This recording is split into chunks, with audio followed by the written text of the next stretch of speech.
L'objectif de Graines d'Espoir, c'est d'associer la jeunesse aux enjeux actuels, donc, et toute la jeunesse. C'est les enfants de monsieur et madame tout le monde, sans casting, hein, dans des classes entières. 332 enfants sur 5 pays, en associant le nord, le sud, la ville, la campagne. Et l'objectif, c'est aussi de les inciter à filmer et à enregistrer le son eux-mêmes, donc à les former pour qu'ils puissent être auteurs, acteurs du récit, et au-delà, auteurs et acteurs de leur propre vie. C'est de donner une autre posture à la jeunesse pour aborder ces thématiques qui sont très importantes.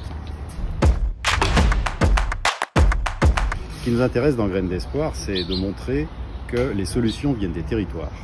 Parce que c'est pas que du plaidoyer, Graines d'Espoir. C'est pas que des enfants qui parlent en disant nous voulons, nous voulons, nous voulons. Ils vont sur le terrain, ils observent ce qui fonctionne déjà et ils essayent d'inventer ou de prolonger ces expériences. Donc les acteurs du territoire sont déterminants pour nous. Le Crédit Agricole est un acteur majeur du territoire. Et quand Madame Zitt m'a contacté, quand j'ai parlé avec Monsieur Cabrera, je me suis dit oui, c'est naturel que nous soyons ensemble sur cette avant-première, ici à Saint-Paul, pour pouvoir montrer le film.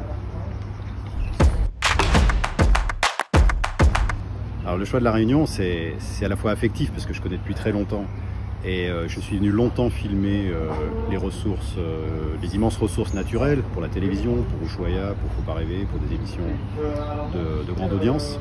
Et en même temps, je trouvais qu'il y avait un déficit sur le plan humain, culturel, et notamment la présence de cette jeunesse qu'on voit assez peu finalement dans les vues de la métropole. Donc quand j'ai monté le projet, bon, je suis venu ici pour un film précédent, je me suis dit cette jeunesse réunionnaise, elle a sa place dans un récit choral universel, déjà parce qu'elle est elle-même extrêmement diversifiée dans ses composantes culturelles, mais aussi parce qu'elle peut apporter une leçon au monde entier sur certaines valeurs qui sont présentes ici. À partir du moment où pour moi la Réunion est importante dans le récit, bon, je n'aime pas que les territoires lointains, qu'ils soient en métropole ou dans l'outre-mer, soient relégués par rapport à la capitale avec des délais où on dirait on est condamné à attendre. Non, la Réunion pour moi avait droit à cette avant-première et c'est aussi un signal qu'on envoie parce qu'il faut absolument décentraliser, enlever cette pression qu'il y a sur la capitale en montrant que les forces vives du territoire sont capables elles aussi d'innover.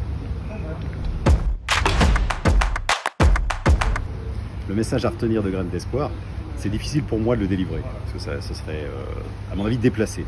Par contre, le message que moi j'ai envie d'envoyer, c'est que c'est un film qu'il faut voir en famille. On va évidemment faire beaucoup de projections collectives avec les scolaires et les groupes, mais au final, le fait de... Parce que je crois que c'est assez divertissant, c'est assez instructif, mais c'est surtout très intéressant de poser les bonnes questions sous cette forme-là, avec une certaine écoute de la jeunesse. Donc, à mon avis, ce message, c'est surtout que il y a énormément, il n'y a pas de réponse toute faite, mais il y a énormément d'entrées possibles sur les thématiques de l'écologie, sur les thématiques de la justice sociale, sur les thématiques de l'éducation, sur les thématiques du numérique, parce que nous avons proposé aux enfants de filmer et de se servir des outils numériques pour leur donner du sens. Et dans le film, c'est eux qui interpellent les adultes sur ces dangers-là. Est-ce que nous, adultes, nous sommes en capacité de leur donner l'exemple sur nos pratiques vis-à-vis du numérique? Ben, je crois que ce film-là peut permettre d'instaurer les débats dans les familles, et ben, je vous en laisse juger.